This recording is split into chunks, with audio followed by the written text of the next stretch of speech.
Yeah, actually, yeah. Like, oh, I mean, it's central to the room. Like, that's fine.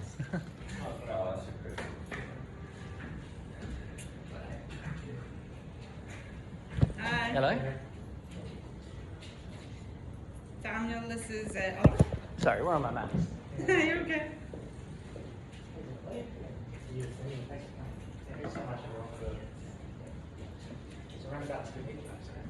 Yeah.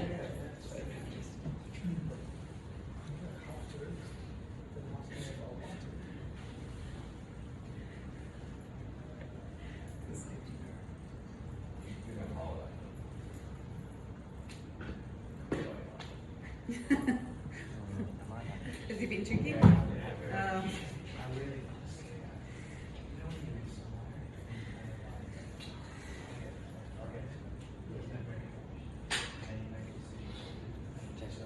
Yeah, me too. I think it's an anxious reaction. I was giving a presentation the other day. My watch thought I was doing exercise. It came on, workout detected. I was like, yep. Yeah. So maybe heart rate is detected.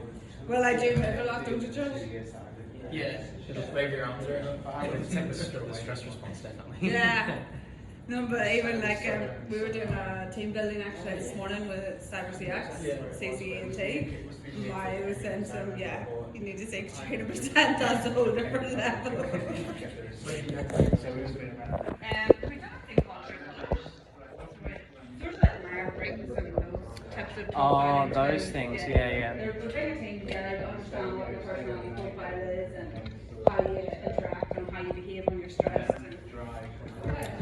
Wait, this was for a cyber thing? Yeah. Oh, I've got such opinions about that. So wait, they gave you the Myers-Briggs test? No, well, it's similar to Myers-Briggs. It's one called True Colours.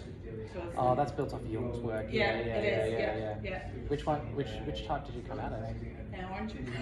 Orange. Okay, I'm not Orange sure. green. I'm not sure what that means relative to the labels. Like. Yeah.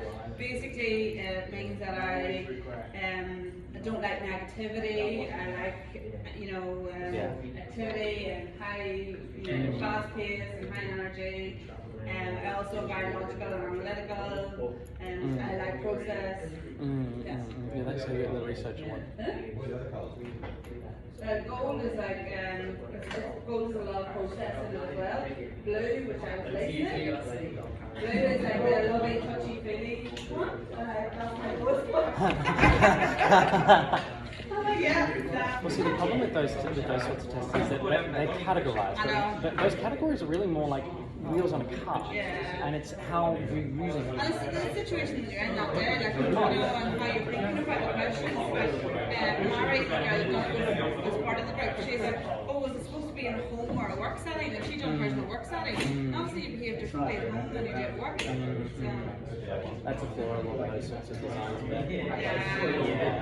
But they're okay for, like, most of them get a general, like, you can see how people's preferences. Yeah, you can.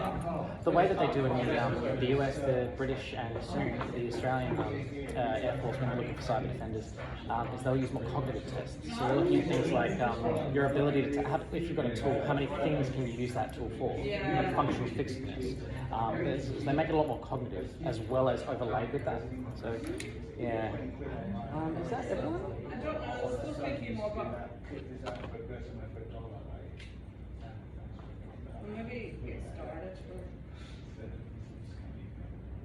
Sure. I might switch this. Yeah.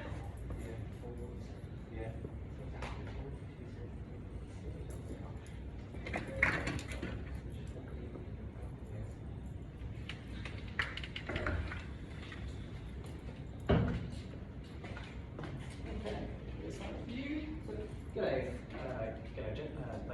Thank you very much for having me around the Western Tower. So my name's Oliver. I've been doing a PhD in what I call cyber psychology with ECU and the Department of Premier and Cabinet for the last couple of years. So the talk I'm going to give to you today is a brief summary of A, what my PhD is included, and B, a wider discussion about the topic of what I mean by the term cyber psychology and what that effectively means for organisations such as yourselves. Now, the focus of my of my PhD topic was the measurement and mitigation of a phenomenon known as vigilance in network defense personnel.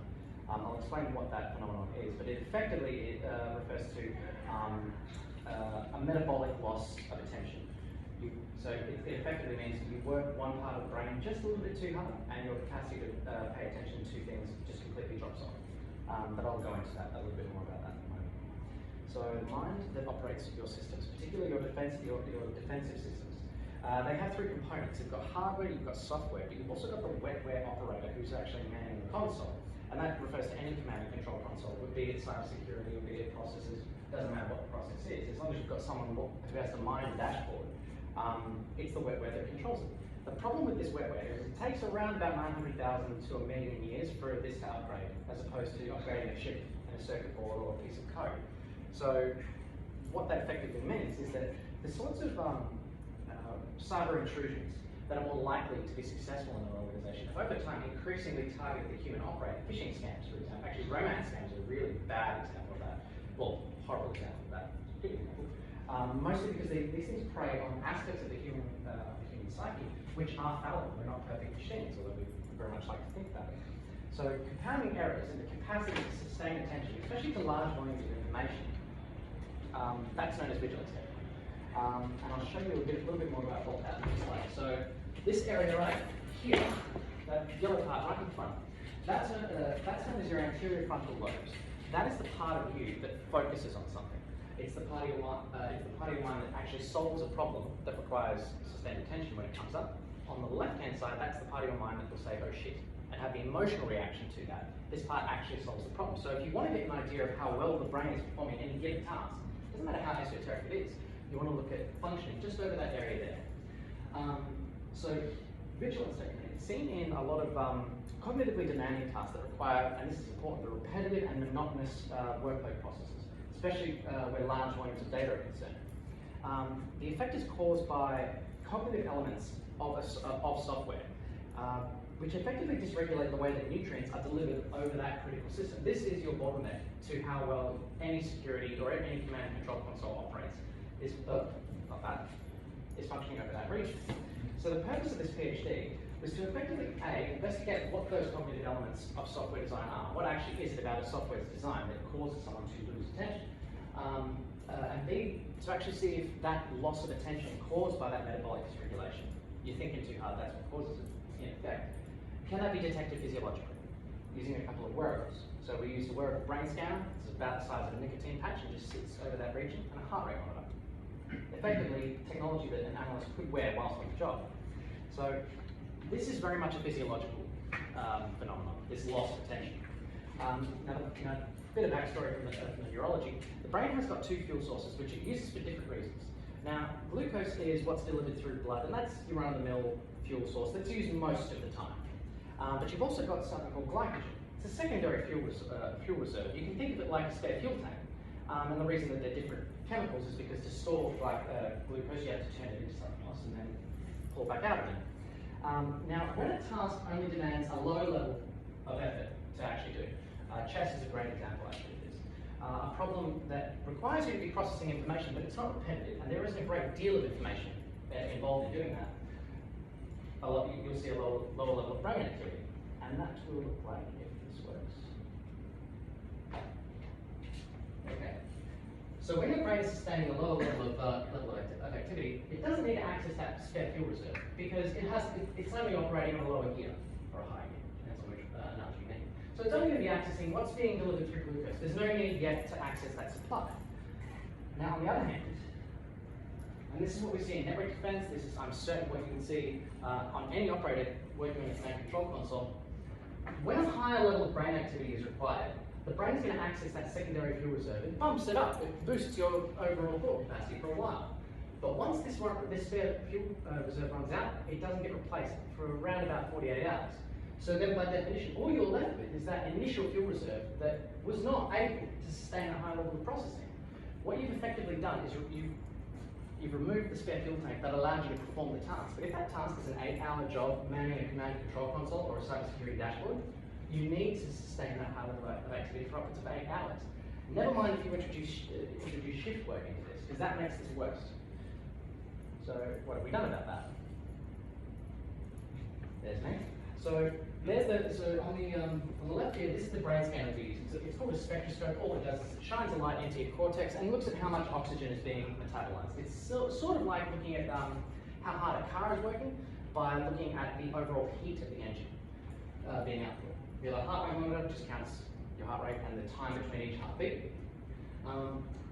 Now, that's me wearing all that equipment, and all of that equipment is essentially monitoring my brain's capacity to sustain attention to a task. Now, the task that I've chosen for my PhD was a simulated intrusion detection system. So you see systems like this used in SEAMS and CSOCs pretty much everywhere, but there's no one type of design. The simulator that I've got up on screen at the moment, you can think of that like a flight simulator for cybersecurity. And it's designed based on the cognitive elements of design, which if you compose it in just such a way, will overly stress the mind into that lost attention state. So in effect, you've got an ability now to simulate the exact level of workload on any IDS within that system. A participant performs that, so you'll know exactly how they could perform on your internal in-house software on the basis of how they're performing on that. So the task is spread across three screens. And they're created with all the left, center, and right subtasks. What you're actually doing to this task is irrelevant to the way that the task actually works. I don't know why that keeps happening. I'm not sure how to do that. That's all right, never mind. So I'll start with this right screen subtask, because this draws all three of those factors into one spot. You've got a large volume of information. Now, the objective behind this right screen subtask is, whilst other things are happening on those two screens, because you've got to actually pay attention to a wide set of things, the user has to actually mention whenever a bar chart touches this dark line, they have to notice it, and B, they have to report it to the administrator. They just have to type the IP address into the top right hand of the screen. What does that involve? So they have to remember the IP address. They have to also notice this one small element out of the screen, which is now an anomaly. This is an anomaly detection subtask. They do this for about an hour under different conditions: a static condition and a dynamic condition. So, question for you guys: which time in war is the most dangerous time? Right after or right before an attack? After. It's right after an attack. For that reason, I've tested two different versions of that simulation. A static version, where things are staying the same, as in the amount of work required to man that console stays the same over time. In the second version, I started it from the lowest level of processing difficulty, and I increased it to the highest level of processing difficulty over an hour. And I'll show you some of the performance results. So ignore that for now. Blue is when were the conditions that were constantly changing. Red is when it was all the same. Massive differences. So what this actually suggests to you is that the composition of your intrusion detection systems and your command and control consoles can directly affect whether or not someone learns and gets better with time, or if they get worse, or rather if they have to get worse in that learning process. Does that tell you this participant would be a good fit for the IDS or the position? It won't tell you that, but what it will tell you is sort of the same amount of information that Lionel Messi's manager would look at right before they go into a game. Are you capable of performing on this system? How long are you capable of performing on this system before errors start to accrue? These are some of the brain scan data that we took at the same time as this was recorded. Blue lines up with blue, red lines up with red. So when the situation's demands are changing, and the operator has to change how they're effectively focusing on the task as time goes on, you see a few odd things happen. First off, it goes up to up to a peak, down to a peak, and then it dramatically rises up again to a value which was higher than this initial one. That's when performance is decaying. When performance is improving, it's just this straight slope downwards. The reason for that is it's about how efficiently the nutrients in your brain are being distributed. You've got a huge amount of load being processed by this one particular area. Now, in a brain that can get enough nutrients to this spot, it's not going to overload. They're going to get better over time. Whereas, when the demands are shifting, your brain's got really not a lot of idea as to how much of a nutrient to send where. So how optimally are the nutrients actually getting into that attention system is hugely affected just by the composition of your intrusion detection systems and your command and control consoles. It shows that there's a cognitive link between what you can biologically measure and the performance you can actually see on those sorts of consoles. The applications of this sort of technology are a bit odd, and it depends on how you ask certain questions. So the first thing it could be used for would be for a manager for a command and control console team or an IDS team, CSOC. That manager could, for example, look at a pool of 1,000 potential candidates for a job. You can take that simulation, calibrate the demands that are associated with working on your in-house console. You can make the simulation as hard. So you've now calibrated your in-house console to this simulation. You now no longer have to show your in-house software to a series of candidates. You can just make the simulation and see how they'll all run. Now, out of the 1,000 people, that's not what it is. Now, out of that 1,000 people, you'll get an idea of, okay, out of this 1,000, this particular person would be best suited to working on this particular kind of console. You could even ask questions like, well, what time of day? Out of that 1,000 candidates, if the role that you are trying to fill is for between 1 a.m. in the morning and 6 a.m. in the morning, that's a pretty difficult time to sustain attention. So you can actually run all of those tests at that time of day. The candidate doesn't even need to be in country. As long as they've got 3 computer screens, they can complete that task. And you'll know whether or not they'll be a good fit for your team. But that's just one way of doing it. The other way of using this technology would almost be like a Taylor's tape measure. So suppose you're a systems engineer and you're creating an IDS or a command and control console, and you know that this is the team that is going to use this device. Well, okay, I can measure all of your cognitive sensitivities to each of those design parameters, and I can work out exactly what range, exactly how to design that interface so that it is optimally used neurologically by that team. Again, you're measuring cognitively what defines each of these team members' capabilities, attention-wise, and B, how do I design the SOC, or the interface, so that it doesn't lead to performance decay, but performance improvement over time. What else could you use this for? The system also highlights an important feature of cyber psychology, and that is that there is a human element to cyber that goes far more wider than just asking questions about password hygiene and culture. Culture, it's a cyber culture and cybersecurity culture in and of itself. Culture is one dimension, and it's also a very small dimension of the psychological and the brain sciences. This is neuroscience. And if I can draw a link from behavioral neuroscience to wearable brain tech to cybersecurity, well, what it ultimately says is that there's a huge range of neurological factors that you can be looking at insofar as how you're performing your work and managing your people. It gives you real actionable insights. You can ask questions like, well, Steve's always been a wonderful operator on the SOC, but Steve's also just had twins, and he's not sleeping very well. Is he still job fit? You can strap the brain scanner to their forehead and actually see, well, he may or may not be sleeping well, or she.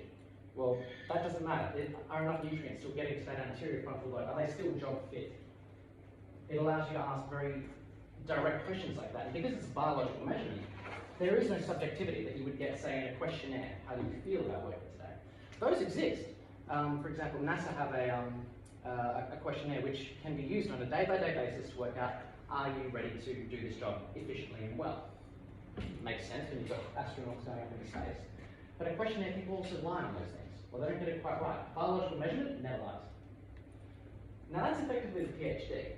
And one of the things I wanted to chat to you guys about is that it is, well, essentially the application of psychology to cybersecurity, to software development. Because you guys are on the coalface. I've seen your command and control room. Huge amounts of information that have to be processed by analysts. But I can't help but wonder, like, what psychological dimensions are you ensuring remain within an optimal level for their functioning? A lot of these are not questions that you could have previously asked, but a lot of the data that you can get out of something as simple as an Apple Watch could give you very actionable insights insofar as how your team is working. It's more than just their well-being. It's more like goodness of fit for the job. Now that's effectively that's been effectively the last 3 years of my life. I don't suppose any of you have any questions so far. I was going to just say, initially I was getting the feeling that we're all very similar in terms of how our neurology works. I guess the question is, what are the variables for the people in this room? I mean, can you just talk to some of them? You talked about sleep, you can talk about what some of the other variables might be. There's a huge range of them. So out of those two fuel sources I mentioned, there's glucose and there's glycogen. Well, one of the, those only actually come into your body through your diet. Now, actually out of this room, how many people don't have breakfast? That is directly harming you and your capacity. No, the reason for that is that, and actually to be quite honest with you, protein in the morning is the best option because it actually makes your body process sugars a whole lot better, which you want it to do. If you'll need to get here from here, well, if you don't have enough water, your body's not going to do that very well because your entire digestive tract is getting inflamed. There's a lot of other things too. For example, sweat. I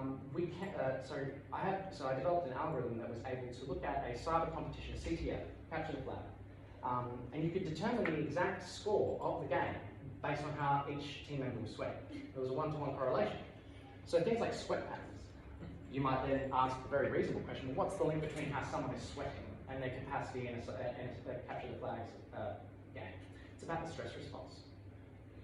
Yes, it's a job that someone may have performed for upwards of 20 years, even longer. But that doesn't mean that your amygdala, your stress response, isn't also going to get in your way.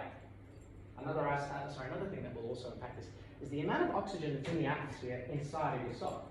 So if you ever go to Crown Casino, there's a rumour, it's an accurate one, that they pump more oxygen into the atmosphere. So you feel a little bit better about gambling. That's true, they really do that, which arguably counts as drugging in a way. But in a sense, what it makes your brain do is it uses nutrients a whole lot more efficiently. The way that it uses nutrients in the brain is something effectively has to chemically react with oxygen. Well, if there's more oxygen in the atmosphere, you can get more out of the nutrients that's already in your body. So it remains a standing question. If you pump more oxygen into your sock, are you going to get better performance out of your analyst? I guarantee you will. But there's even more dimensions to this. The ambient light, for example, in this room. So you're all paying attention to my speech right now. But the amount of light in this room is telling your body whether or not to start to shut down or wake up. So another intervention you might consider, especially for a CSOC that is on shift work, is to install, there is a certain kind of light, it's not cheap, you can buy that mimics perfectly sunlight. That's exactly how a sock should look. You should be able to walk into that room and it should always feel like 12 o'clock in the afternoon. Doesn't matter what time of day, because that particular kind of signal, that light signal, tells the entire nervous system to start rallying, to start using more nutrients. Because you can have a full tank of fuel, but if your body isn't expects to be asleep when you're using that fuel tank, it's not going to access that storage particularly well. So that's another aspect of this that you can focus on. Sleep is a humongous factor. Actually, not only that, regularity of sleep. So you might be getting 8 hours a night, but if that looks like bedtime at 10 o'clock on Monday, 8 o'clock on Tuesday, 12 o'clock on Wednesday, if that's all over the shop, your body's actually not entering REM sleep as much as it needs to, and you won't actually be rested. You'll be in bed for the full amount of time, but you're not sleeping efficiently. How that one area of your brain functions is very sensitive.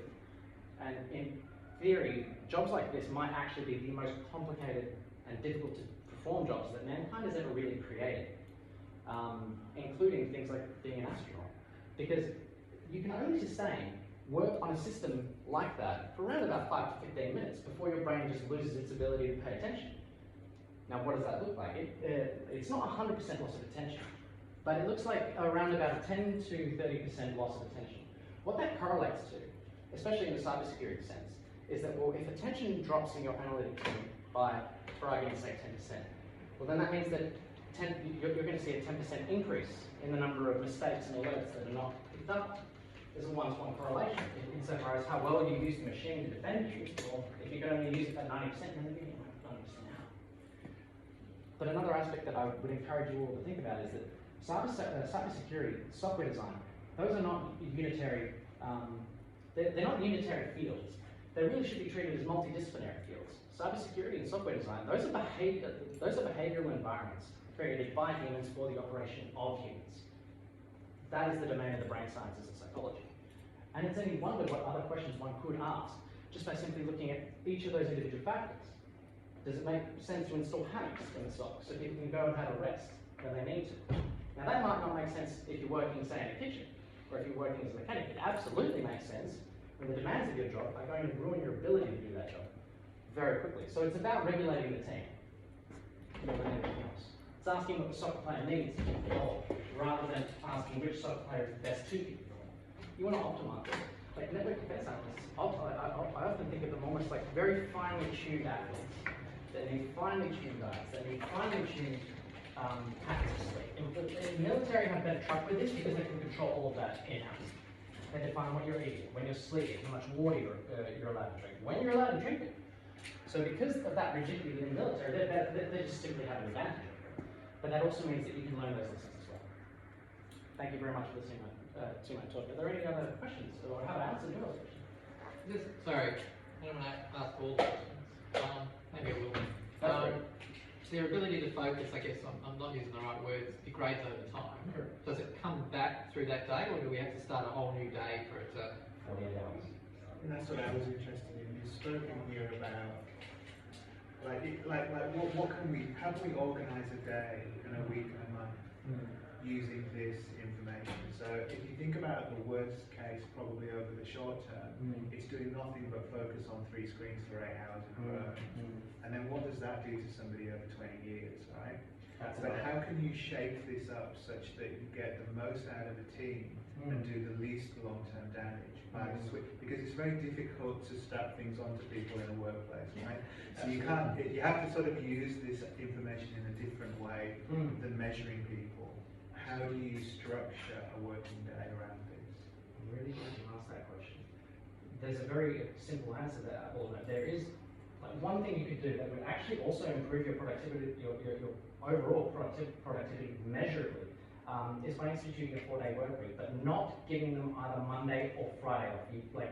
What you actually want is Wednesday off. Work for 2 days, day off. Work for 3 more days. Now, admittedly, under that paradigm, that's the least intrusive you can be, but at the same time, definitely helping this problem. That's not ideal, but what you're going to see under those circumstances is that performance on Friday won't be as crisp as, say, performance on Tuesday. You're 3 days in, but it's Friday. Performance always drops on Friday. And that's actually across discipline. It doesn't matter if you're looking at an accountant, if you're looking at a dentist, it doesn't matter what the domain is. Productivity overall is low. But that 4-day work week, having that Wednesday off, actually ideally maybe you'd also give them the capacity to choose which of the days of the week are there for. But you also let, what it does is that day off allows people to go home. It allows them to re-regulate their nervous system and also their biophysical environment. So, for example, when you're at work, what time of day do you have lunch? I don't have breakfast. I don't want to say any more than that. Yeah, get myself in deep on that. The question there is that what you're actually doing outside of work is you're re-regulating your biophysical nervous system to what your normal is. So you're not going to rock up on Thursday after that Wednesday off and be absolutely crisp. But what you won't be is in a degraded state, as degraded a state as you would be, say, by working 5 days a week. 5 consistent days a week is almost a guaranteed way of assuring that a network defense analyst is like 70% capable. So sorry, you said not crisp. I'm just getting used to your vernacular as well. So on Monday they're rocking. Yep. Just want to walk me through the week. So Wednesdays. Sure. So you rock up to work Monday, you've got a full tank of gas. You go through the day. Now, by the end of the day, you're going to go home, you're going to rest and recover to an extent, but you're not going to get back to 100%. That's why you feel tired increasingly as the week goes on. So you rock up Tuesday, you don't have 100% in that tank. Now you've got maybe 90, for argument's sake. Well, okay, you lose 9, so you lose 10% on Monday. It's actually more than 10%, but suppose you lose 10% of effectiveness per day, because you're only resting a little bit at night. 8 hours of rest, yeah, that'll charge you. But that's not going to rest you. That's why the weekend feels better. Well, I think at least. Where was I going with that thought? So you were saying That's it, yeah. What you're avoiding is the accumulation of effectively sleep fatigue. So it's like if you've had a bad night of sleep, you actually owe that number of hours sleep to yourself to actually like hit normality again. The body corrects for lack of sleep by sleeping deeper for longer. But largely speaking, the more rest you have, the more efficiently you perform. But that doesn't mean you're always on holiday, but it means you need to be tactical about when you're scheduling people on and off. So when you book people in, how do you actually timetable this into something actionable? Give them Wednesdays off. Permanent. Allowing things like working from home, that also will dramatically improve your performance capacity. In one sense, it makes interesting communication a little bit tricky, but you can smooth that over with tech solutions like Teams, for example. Working from home is another aspect to it, because then they're in their own environment, their own domain. I'm not saying that the work environment you've got here is bad, but it's different from what their home natural environment is. All of these factors contribute to the regulation of your nervous system and how effectively the machine itself operates, if that answers your question. So I guess you're saying if we're looking at a standard work week, Monday to Friday, using that 10% degradation scale, you start your Monday at 100%. Theoretically, by the Friday, you're more around 50 to 60%. By giving yourself that Wednesday off, essentially it's a rest day, right? So you should come back on the Thursday somewhat closer to 100%. Exactly. Yeah. You actually see that pattern play out in the way that phishing attacks, or rather the frequency by which phishing attacks are successful. Most phishing attacks are deployed over the weekend because people aren't going to open that email on the weekend. We get to work Monday. Monday is the least effective day for someone to open and become susceptible to phishing attacks. Fish Friday, people on Friday. Friday afternoon is the time to send out a phishing campaign. That's exactly where I'm going with this. Throughout the week, the probability that a random phishing attack will be successful, it doesn't matter who it is, increases.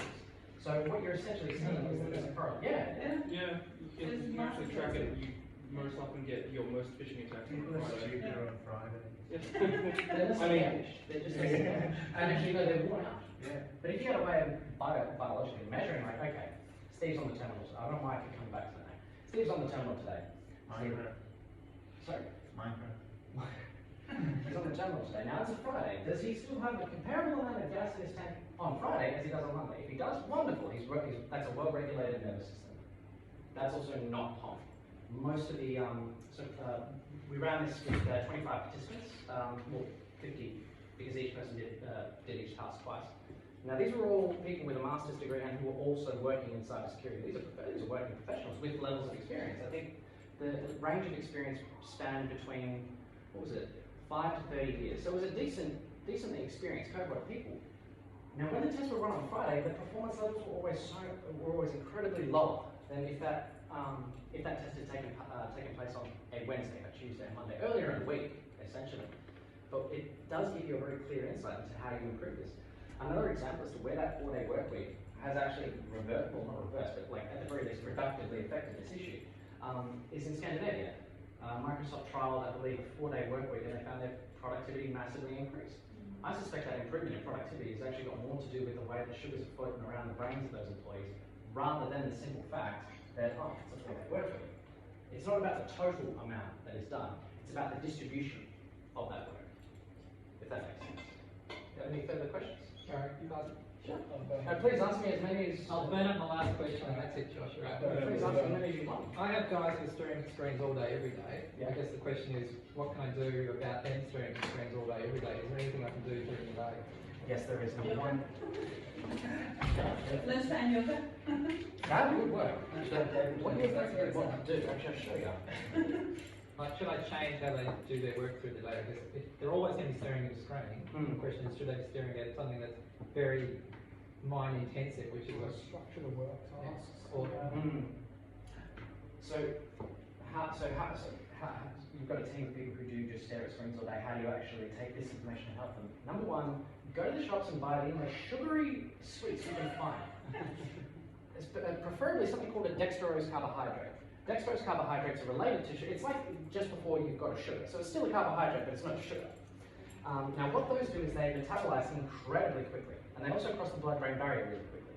So, in effect, if you find an analyst is struggling, actually, not even that, I would even go so far as to say if an analyst suspects that they themselves are starting to slow down and get through 30-itis, that sort of issue, snacking on dextrose carbohydrates, A, won't impact the blood sugars that much because they're using it right after. So you're increasing that blood sugar, but then it's going right back down because they're in the work state. You're essentially just trying to boost this diagram here. Small little sugary sweets, but it's much more than that as well. I would also look at how many windows are in the room. 2 or 3 each. How big is the room? Oh no, they've got them in front of them. Yeah. Oh, so like they do have, because that ambient light. On screen. Like windows, actual windows. Oh, sorry. Oh no.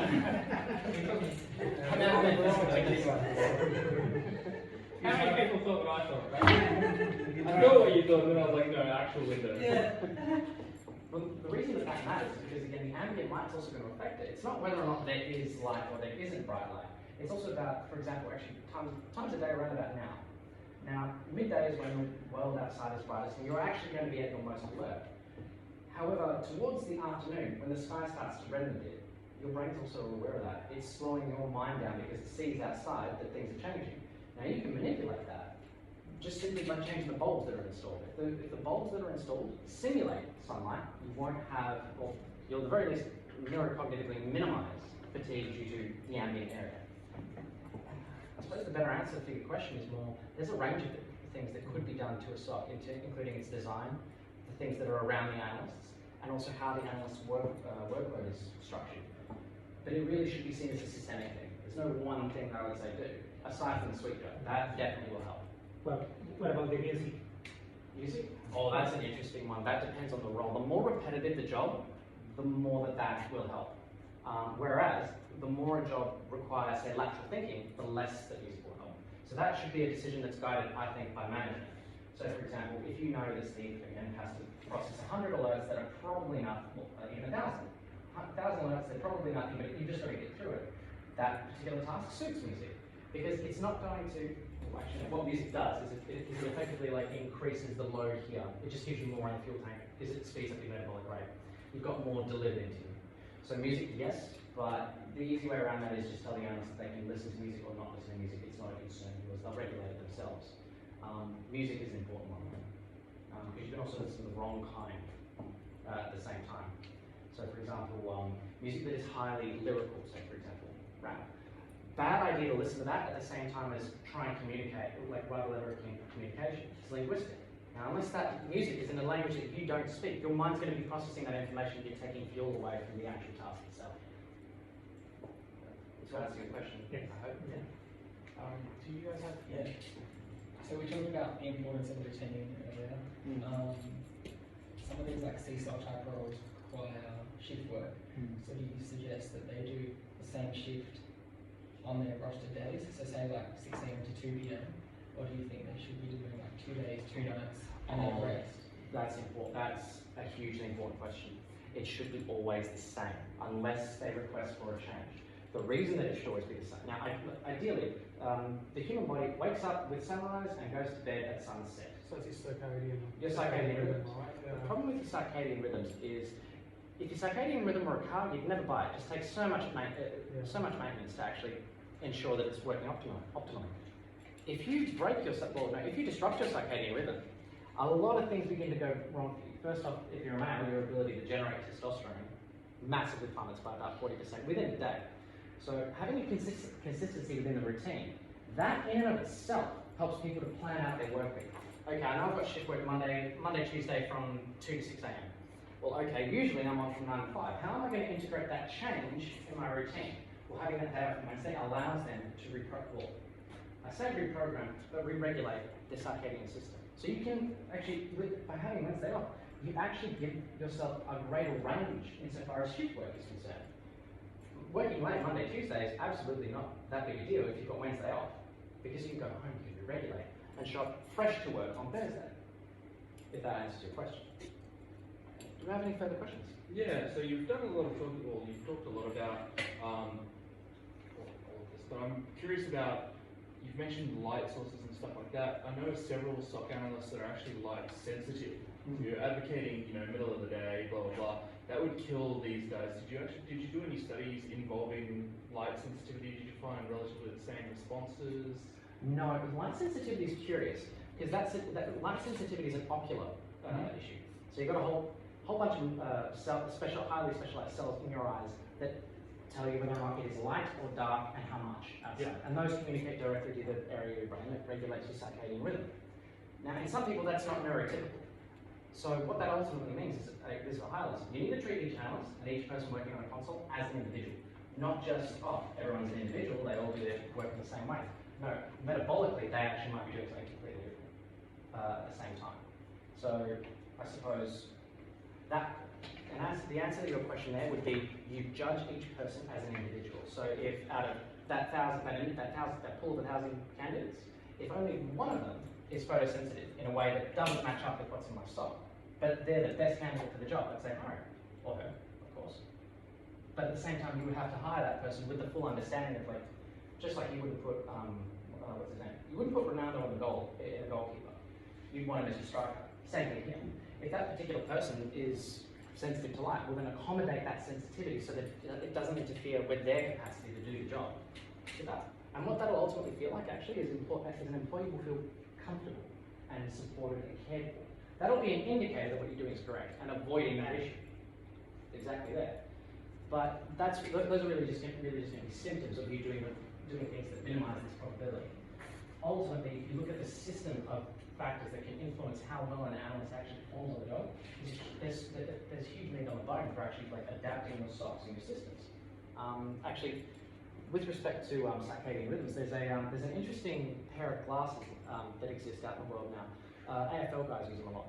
So you're on an AFL team now. Suppose we've got the grand final over in Sydney or Melbourne or wherever they do that.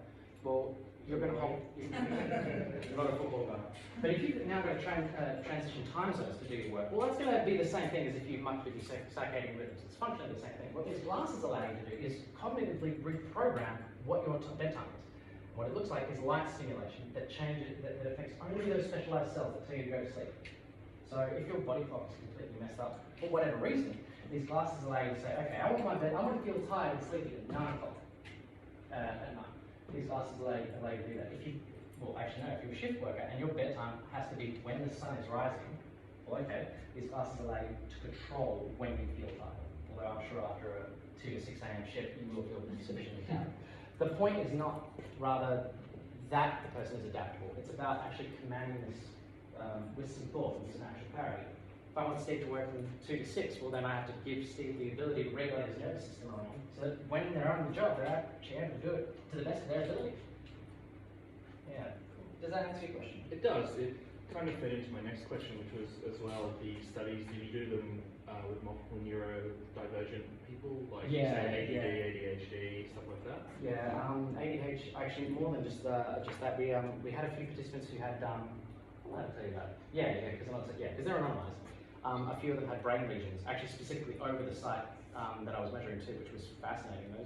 Performance there was more complex, but still worked nonetheless. Great question, but these factors here are not about neurotypicality or divergence. Doesn't matter what, if you have a psychopathology that affects your ability to process sugars, you've probably also just earned a Nobel Prize, because it doesn't really work that way. Schizophrenia sort of does, but not with sugar, but with salt. And there's another one, but I can't remember it. So that's an important aspect of it, but you get around it by treating the person as an individual. Although on that note, there would be an interesting case made as well for taking psychological care of your team as well. So mandating that each SOC analyst spends an hour every week with a psychologist.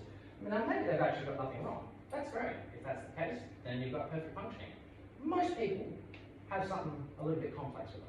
That's fine. That's just the nature of psychology. It's rare as the person that comes into the world just fully formed and wonderful. Now what that means is that people rock up to work sometimes with things on their mind. How do you mitigate against that? You want to teach your ability.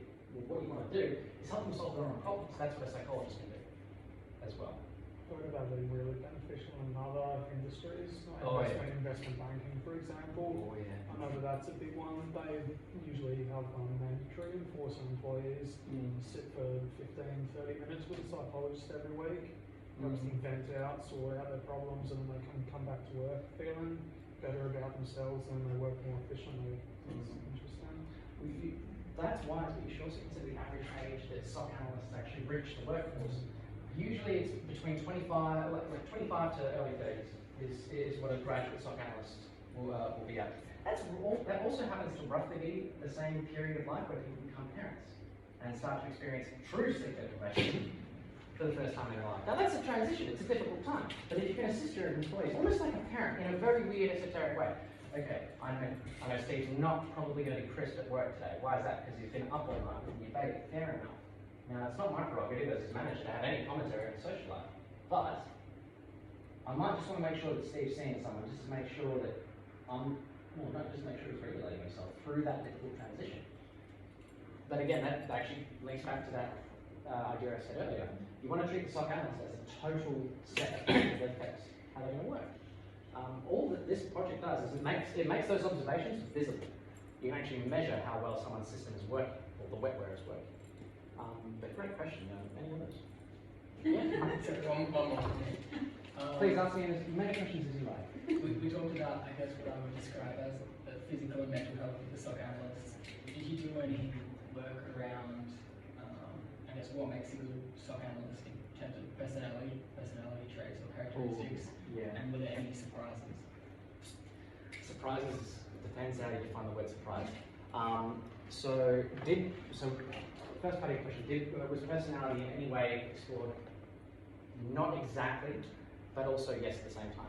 So when you do a PhD, you have to submit ethics applications. So through the set of variables that I've measured and was granted ethical approval to do so for, I've only measured those things. Having said that, I'm also a psychologist, so feeling out and measuring different personality types is part of the job. I've been trained in that. There is something common, personality-wise, I'm certain of this, there is something extremely common personality-wise to cybersecurity analysts.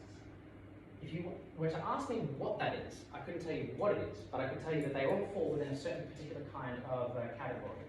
That category only comes from one particular type of personality inventory. It was written by a bloke called Carl Jung. The particular type is INFJ. It's a personality trait that is associated with 2% of the male population and between 1 and 2 in the female population.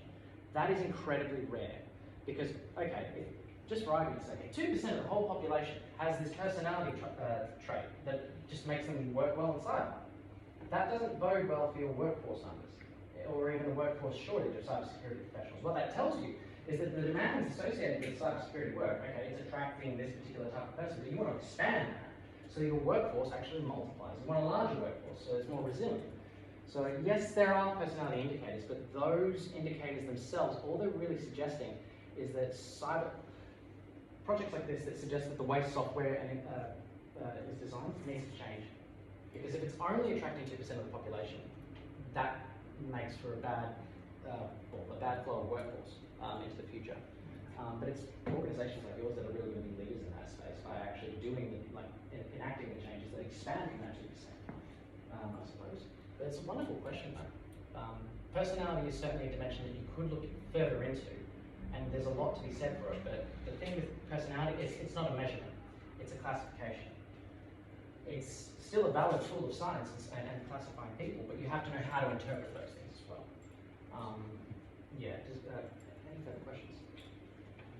What is the difference between, or did you explore cycling these lower level tasks with higher level tasks? So I know you said that once you sort of hit that degradation point, you're done for 48 hours. What did you explore if you're able to identify it early and then cycle into a lower brain activity for X amount of time and then go back, return to a higher level task? That actually makes it worse. I'll show you why. So what you just described, that's what happened here. Yeah. It's so I call it the static task, where all of those parameters just remain in a fixed position, and the dynamic task, where it starts from the lowest level of difficulty and it cycles up to the same level of complexity.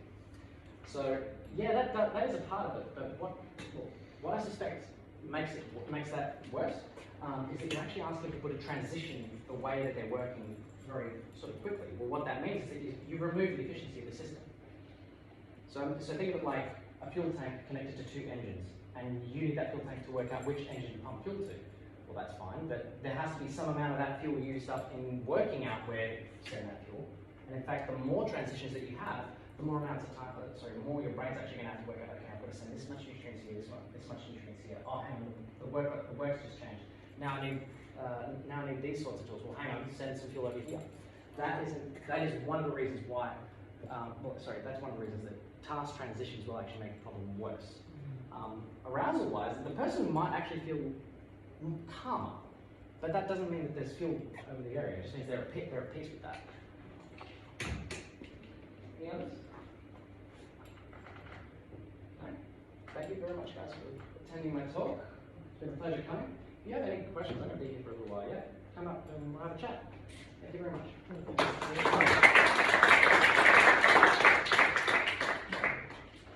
Cheers, guys. No worries. Thank you very much for having me today. There